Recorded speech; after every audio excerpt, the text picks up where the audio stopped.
भूर्भुवः स्वः तत्सवितुर्वरेण्यं भर्गो देवस्य धीमहि धियो यो नः प्रचोदयात्।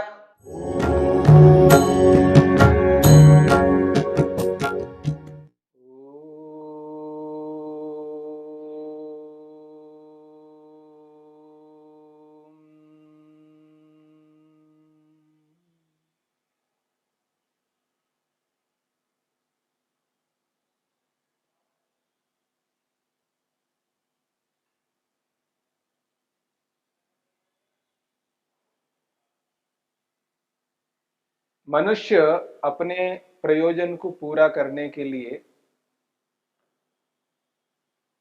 विवेक को प्राप्त होता है और विवेक से वैराग्य को प्राप्त होता है। विवेक वैराग्य के माध्यम से मनुष्य अपने प्रयोजन को पूरा करता है। वैराग्य दो प्रकार का होता है। एक वैराग्य है दृष्टानुश्रविक विषय वितृष्णस्य वशीकार संज्ञा वैराग्यम। दृष्ट और आनुश्रविक विषयों में तृष्णा का ना होना एक वैराग्य को बताया है। विषय भोगों के प्रति तृष्णा का ना होना, विषयों से विरक्त होने का नाम यहां पर वैराग्य कहा है। दूसरा वैराग्य कहा है तत्परम पुरुष ख्यातेर गुण वैतृष्ण्यम। वह पर वैराग्य है और वो पर वैराग्य पुरुष ख्याते है, आत्मा का विशेष ज्ञान होने पर होता है। और गुण वैतृष्ण्यम, गुणों के प्रति तृष्णा नहीं रहती है। यहां गुण शब्द से सत्वर स्तंभ से बने हुए जो पदार्थ हैं उन पदार्थों को लिया है। इस सूत्र की व्याख्या करते हुए महर्षि वेदव्यास कहते हैं गुणेभ्य व्यक्त अव्यक्तेभ्य धर्मकेभ्य विरक्तः। जो सत्वर स्तंभ हैं उनसे जो बने हुए पदार्थ हैं वो दो प्रकार के हैं। एक पदार्थ है जो स्थूल रूप में है, जो हमें दिखाई देता है, इंद्रियों के माध्यम से हम देखते हैं। चाहे वो रूप को हम नेत्रेंद्रिय के माध्यम से देखते हो, गंध को घ्राणेंद्रिय के माध्यम से, स्पर्श को त्वचा के माध्यम से, शब्द को कानों के माध्यम से। जो ज्ञानेंद्रियों के माध्यम से हम अनुभव करते हैं, जो इंद्रियों से दृष्टिगोचर होते हैं, उनको कहा व्यक्त पदार्थ। जो प्रकट है, स्थूल है, सर्वसाधारण प्रत्येक व्यक्ति जिनका अनुभव करता है, उनको यहां पर व्यक्त शब्द से कहा है। और अव्यक्त वो है जो इंद्रियों के माध्यम से हम अनुभव नहीं करते, जो अप्रकट हैं, इन यंत्रों के माध्यम से हम देख नहीं पाते। और आज जो वैज्ञानिक लोग जिन सूक्ष्मदर्शी यंत्रों के माध्यम से अनुभव करते हैं उनसे भी नहीं देख पाए। जिनको समाधि से देखा जाता है उनको यहां पर सूक्ष्म पदार्थों को अव्यक्त शब्द से कहा है। जो महतत्व है, जिसको हम बुद्धि भी कहते हैं, जिससे हम निर्णय लेने का काम करते हैं। यदि आज हमने किसी बात पर निर्णय लिया है उस महतत्व से ही लिया है। अब तक जो लिया है वो भी महतत्व से लिया है, आज जो ले रहे हैं उसी महतत्व से ले रहे हैं। एक ऐसा यंत्र है जिसके माध्यम से हम निर्णय करते हैं। जैसे एक ऐसा यंत्र है जिसके माध्यम से रूप को देखते हैं। जैसे रूप को देखने के लिए एक यंत्र है, एक इंद्रिय है जिसको हम नेत्रेंद्रिय कहते हैं।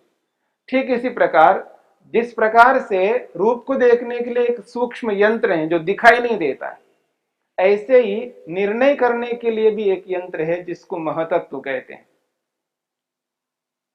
वो है सूक्ष्म, जो व्यक्त नहीं है, प्रकट नहीं, वैसे दिखता नहीं है।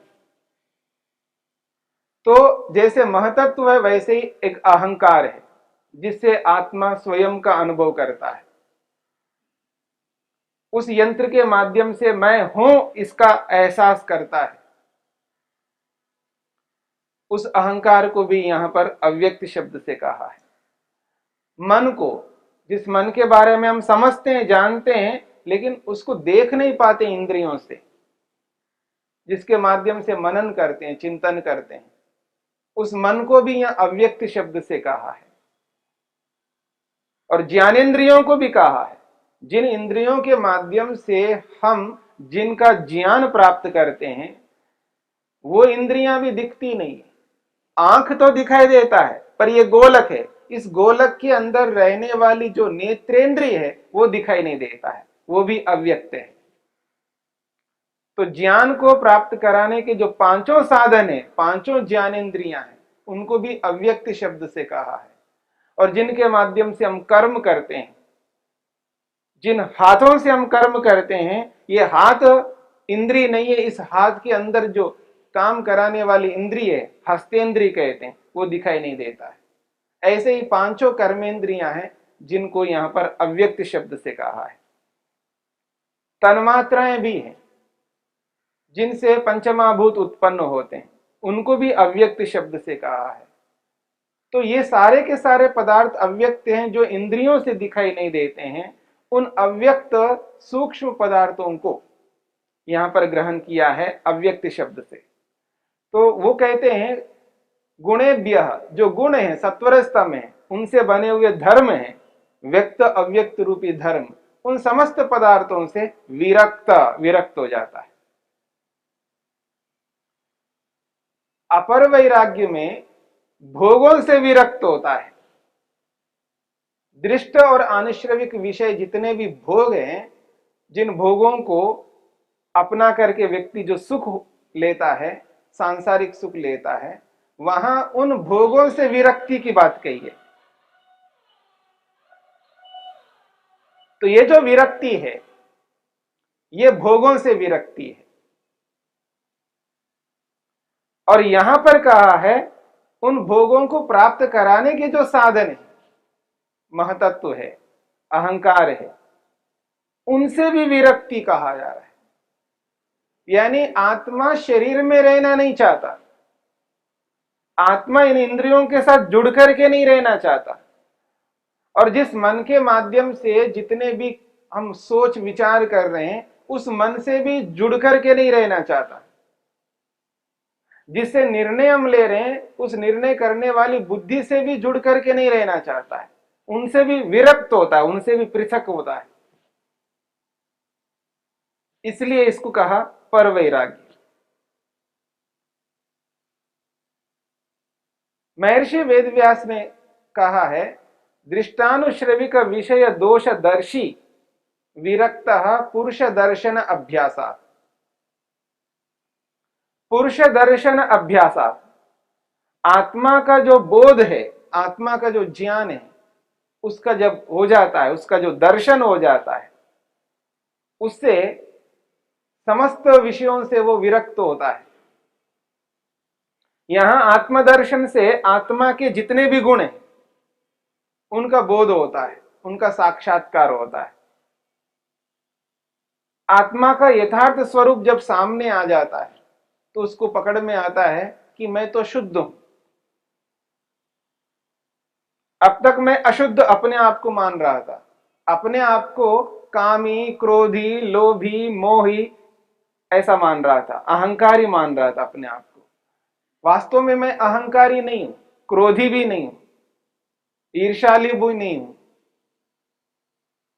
ईर्ष्या करने वाला नहीं हूं, न ईर्ष्यालु हूं, न क्रोधी हूं, न लोभी हूं, न मोही हूं। ये सब मन में रहने वाले, मन में रहने वाले दोषों को अपने आप में आरोपित कर रहा था। अभी तक मैं स्वयं अपने आप को क्रोधी स्वीकार कर रहा था, जबकि मैं क्रोधी नहीं हूं। जितना भी क्रोध है वो मन में था, सारा का सारा लोभ मन के अंदर था, ईर्ष्या भी मन में था, अहंकार भी मन में, सब कुछ मन में, लेकिन अपने आप में आरोपित कर रहा था। और जब पुरुष दर्शन अभ्यासात, जब आत्मा का दर्शन होता है, उसको यह स्पष्ट होता है कि मैं तो शुद्ध हूं। इसलिए महर्षि वेदव्यास कहते हैं तत्शुद्धि प्रविवेक आप्यायित बुद्धि कहा है। तत्शुद्धि, तस्य शुद्धि, तत्शुद्धि, आत्मा की शुद्धि हो रही है, यानी अपने आप को शुद्ध स्वीकार कर रहा है, अपने आप को निर्लिप्त अनुभव कर रहा है। जब विवेक नहीं हुआ था तब उसके साथ लिप्तता, मन के साथ लिप्तता, मन के साथ जुड़ा हुआ था और मन को और स्वयं को अलग नहीं मान रहा था। अब यहां पर तत्शुद्धि शब्द से कहा है आत्मा स्वयं शुद्ध है, उस मन से अलग है, और जैसे ही मन से अलग हो गया तो अपने आप को वो निर्लिप्त अनुभव कर रहा है। उसको यह एहसास हो रहा है कि ये सारे के सारे दोष मन के अंदर है और मैं अपने अंदर मान रहा था, स्वयं को दोषी स्वीकार कर रहा था, जबकि ये मन के अंदर है। इसलिए कहा प्रविवेक। प्रविवेक का मतलब प्रकृष्ट विवेक, पूर्ण विवेक। जब पूर्ण विवेक व्यक्ति को हो गया, जिसको हम कहते हैं 100% विवेक हो गया, तो प्रविवेक आप्यायित बुद्धि, पूर्ण विवेक को प्राप्त करने वाला, पूर्ण विवेक रूपी बुद्धि को जिसने प्राप्त कर लिया, उस व्यक्ति को गुणेभ्य, गुणों से विरक्ति हो रही है। वो भी व्यक्त अव्यक्त धर्म वाले गुण, यानी जिस मन के साथ, जिस शरीर के साथ, जिन इंद्रियों के साथ जुड़ा हुआ है, उनसे विरक्ति हो रही है। व्यक्ति शरीर में रहना चाहता है, शरीर को इस रूप में रखना चाहता है, उसमें कोई करोच भी ना आए, कोई परिवर्तन ना हो। जिस रूप में शरीर है उसको वैसा ही रखना चाहता है। जो रंग रूप आकार प्रकार जैसा है उसी रूप में अपने आप को बनाए रखना चाहता है। आंच ना आए, शरीर के अंदर कोई ऐसी विकृति उत्पन्न ना हो, परंतु यहां पर तो उस शरीर में नहीं रहना चाहता। जिस शरीर में व्यक्ति रह रहा है उस शरीर में ही रहना नहीं चाहता है। यह शरीर ही दुख का कारण है ऐसा मानता है। शरीर में, इंद्रियों के साथ में, मन के साथ में, बुद्धि के साथ में जितने भी सत्वर स्तंभ से उत्पन्न हुए पदार्थ हैं उनके साथ जुड़ करके नहीं रहना चाहता। इसलिए पुरुष दर्शन अभ्यासात कहा। जैसे ही आत्मा का दर्शन होता है तो अपने आप को केवल बनाना चाहता है, अकेला बनाना रहना चाहता है, केवल रहना चाहता है। केवल अकेला ही रहूं मैं, बस मेरे साथ कोई दूसरी वस्तु जुड़ करके ना रहे, कोई भी जड़ पदार्थ मेरे साथ जुड़ करके ना रहे, बस मैं केवल रहना चाहता हूं, अकेला रहना चाहता हूं। ये जो केवलत्व को प्राप्त करने की स्थिति है, ये है परवैराग्य। इस परवैराग्य के माध्यम से ही व्यक्ति अपने आप को इस संसार से, सांसारिक पदार्थों से, समस्त जड़ पदार्थों से अलग रखना चाहता है। इनसे अलग होकर के ही रहना चाहता है, केवल रहना चाहता है। यही परवैराग्य है। जब परवैराग्य व्यक्ति को होता है और आत्मा का जब दर्शन करता है तो उसके साथ साथ में उसको ये भी एहसास होता है मेरे में वो सुख नहीं है, मेरे में वो आनंद नहीं है जिस आनंद के लिए मैं हूं, जिस आनंद को पाना चाहता हूं। और वो आनंद कहां से मिलेगा, उस ओर उसकी प्रवृत्ति होने लगती है। जब तक आत्मा का दर्शन नहीं होता है, आत्मा का बोध नहीं होता है, तब तक व्यक्ति संसार की ओर प्रवृत्त हो रहा था, विषय भोगों की ओर प्रवृत्त हो रहा था, विषय भोगों से मिलने वाले सुख को प्राप्त कर रहा था। और जब विषय भोगों से विरक्त हो गया, विषय भोगों के प्रति उसकी लालसा नहीं रही है, आकर्षण नहीं रहा है, तो आत्मा का बोध हो गया। और आत्मा का बोध होते ही उसको यह एहसास हो गया कि मेरे पास तो वो सुख है ही नहीं, मैं तो सुख से रहित हूं, पर सुख चाहिए, सुख की इच्छा तो है। उस स्थिति में यहां पर व्यक्ति ईश्वर को समझने लगता है, पर वैराग्य में। पर वैराग्य जब आ जाता है, उस पर वैराग्य में ईश्वर को भी समझने लगता है, ईश्वर की स्थिति को समझने लगता है, ईश्वर की उत्पत्ति की जो ये स्थिति है, ये जो उत्पन्न संसार है, इस उत्पन्न संसार को उत्पन्न के रूप में रखते हुए, यानी उसको यथार्थ रूप में बनाए रखने में जो कारण है ईश्वर, उसको समझने लगता है। इस संसार को बनाने वाले ईश्वर है, इसका पालन पोषण करने वाले ईश्वर है, और इसको बिगाड़ने वाले भी ईश्वर है, इसको संसार के रूप में न रखने वाले भी ईश्वर है। यानी ये जो शरीर मेरे को मिला हुआ है, इस शरीर को देने वाले ईश्वर है, तो इस शरीर को हटाने वाले भी ईश्वर है। जिन इंद्रियों के साथ आज मैं जुड़ करके रहता हूं, जिस मन के साथ जुड़ करके रह रहा हूं, जिन आंतरिक साधनों से युक्त होकर के आज मैं जी रहा हूं, इन सब पदार्थों को अलग करने वाले भी ईश्वर है, इनको समाप्त करने वाले भी ईश्वर है। और मैं इनसे जुड़ करके रहना नहीं चाहता हूं, तो इनसे पृथक करने वाले और कोई नहीं है, वो ईश्वर ही है।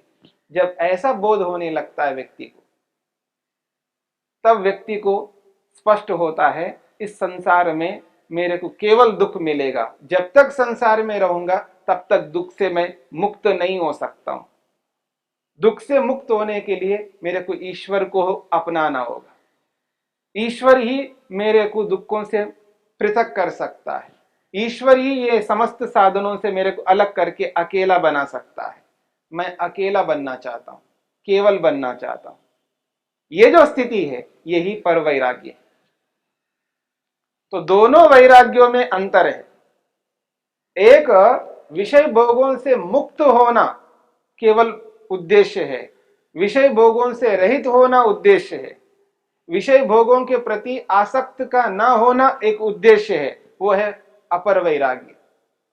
और उस अपर वैराग्य के बाद में जो पर वैराग्य है, इसमें विषयों के साथ साथ ये जो शरीर है, इंद्रियां हैं, मन है, बुद्धि है, इनसे भी विरक्त होना, इनसे अलग होना, विषयों से अलग होना अपर वैराग्य है।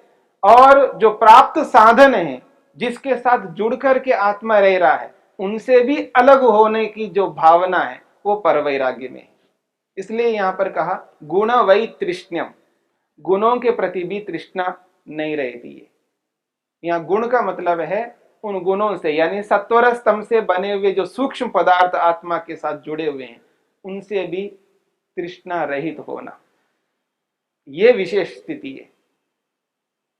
क्योंकि व्यक्ति शरीर से अलग रहना नहीं चाहता है, लेकिन यह शरीर से अलग होना चाहता है, मन से अलग होना चाहता है, महतत्व से अलग होना चाहता है, इन समस्त पदार्थों से अलग होना चाहता है। और अपर वैराग्य में वो स्थिति नहीं था, वहां तो केवल भोगों से अलग होने की स्थिति। यही दो वैराग्यों में अंतर है, एक अपर वैराग्य और एक पर वैराग्य।